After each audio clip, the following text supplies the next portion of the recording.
dokter itu bagi obat kepada pesakit. Ini makan sebelum makan, yang ini setelah makan. Kalau kita balik, yang patut dimakan sebelum makan, kita makan setelah makan. Yang patut dimakan setelah makan, kita makan sebelum makan. Apa akan jadi? Tak ada kesan kepada obat itu pasal tak ikut apa arahan dokter. Sama juga dengan zikir. Bila ditetapkan masanya, berarti pada masa itu diletakkan satu hikmah, keberkesanan, fadilah, pahala yang tidak didapat pada masa yang lain. Kalau dibaca juga pada masa yang lain, silakan saja mendapat fadilah zikir am, tapi tidak mendapatkan fadilah khas yang diletakkan oleh Allah kalau dibaca zikir tersebut pada waktu yang ditentukan oleh syarak. Ya, ini zikir khas di waktu pagi dan di waktu petang. Kenapa ditetapkan secara khusus pagi dan petang?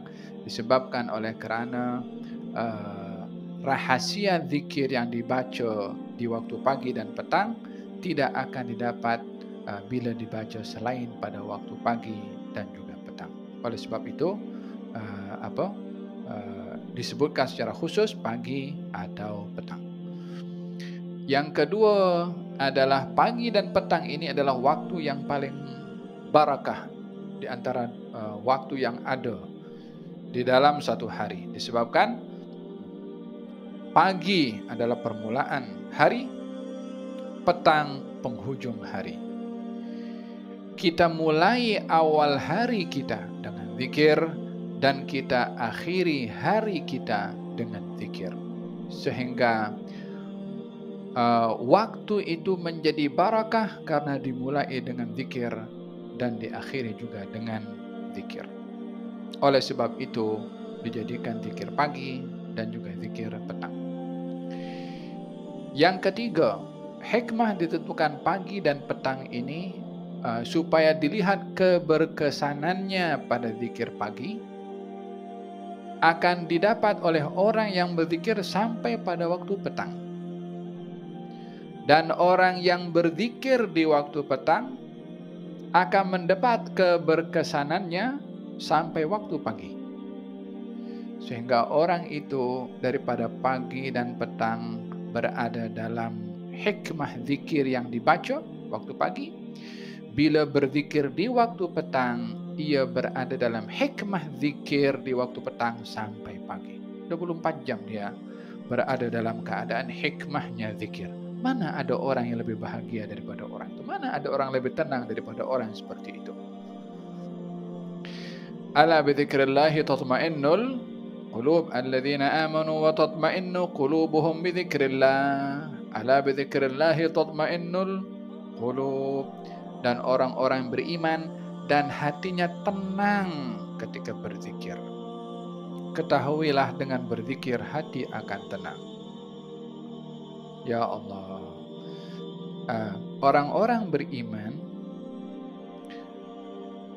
akan tenang dengan zikir. Ketahuilah dengan zikir hati akan tenang. Yakni yang pertama diberitahukan oleh Allah Subhanahu wa taala bahwasanya orang ketika berzikir hendaklah mencari ketenangan pada zikir. Bila tidak didapat ketenangan pada zikir, berarti hati orang itu problem.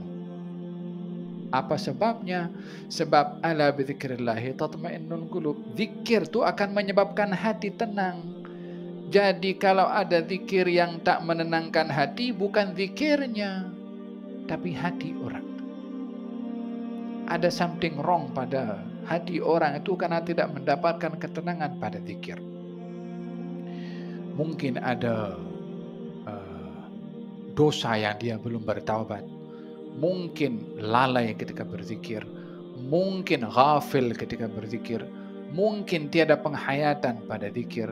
Mungkin berzikir tapi tetap dia masih nak terus berbuat maksiat sehingga tidak dijumpai ketenangan ketika berzikir.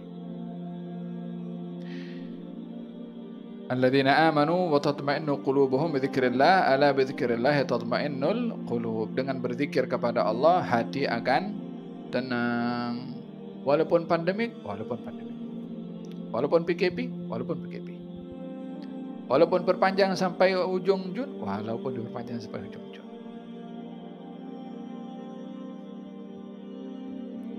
Macam mana anak-anak tak sekolah nih? Ya, anak siapa tak sekolah juga. Nak buat macam mana? La ilaha illallah. Ala bidzikrillah tatma'innul qulub. Dengan berzikir kepada Allah, hati akan tenang. Carilah ketenangan pada zikir.